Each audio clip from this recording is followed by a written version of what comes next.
अस्मद्गुरुभ्यो नमः। अथ दुर्गा प्रातस्मरण स्तोत्र।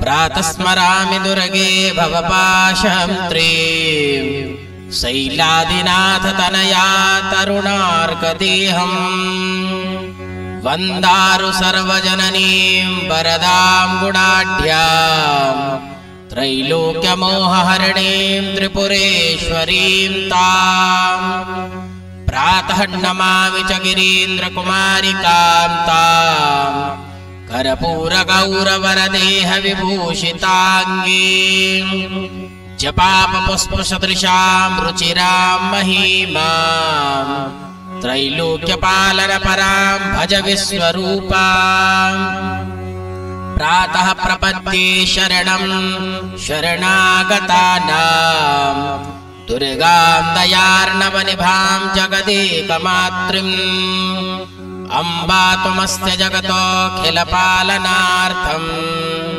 कृष्णान्तरात्मवत् अपि स्थितिरूपिणी स्यात् प्रातस्मरामि ऋणरेणुकशोणिताङ्गीं माध्वीकटौ महिषमर्दन रक्तपानां शुम्भं निशुम्भममतकालमुखं हरन्तीं त्रैलोक्यरक्षिणि शिवे त्रिपुरे नमस्ते। प्रातः प्रपद्ये जगतो जननीं भवन्तीं या सप्तदशभुवनानि विवाप्य दत्ते ब्रह्मा हि यस्य वदने सह विष्णुरुद्रौ त्वं विश्वमम्ब किल कारणशक्तिरूपा।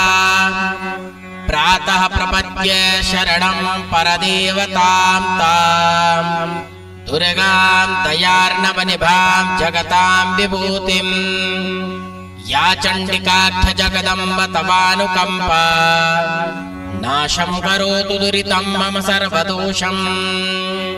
प्रातः प्रपद्ये शरणं जननीं भवानीं यूहं सदा तव कृपां करुणां विभावे आचार्य राजगौरव विनयान्वितोऽहम् पायात् सदा मम पतं सुकृतैः समृद्ध्यम् यः प्रातरे हृदये स्मरते सदा तां दुर्गां परां भुवनमङ्गलसाधिकारां तस्य श्रियं विजयमायुश्च यशः प्रदत्ते त्रैलोक्यमङ्गलकरी भवति प्रसन्ना।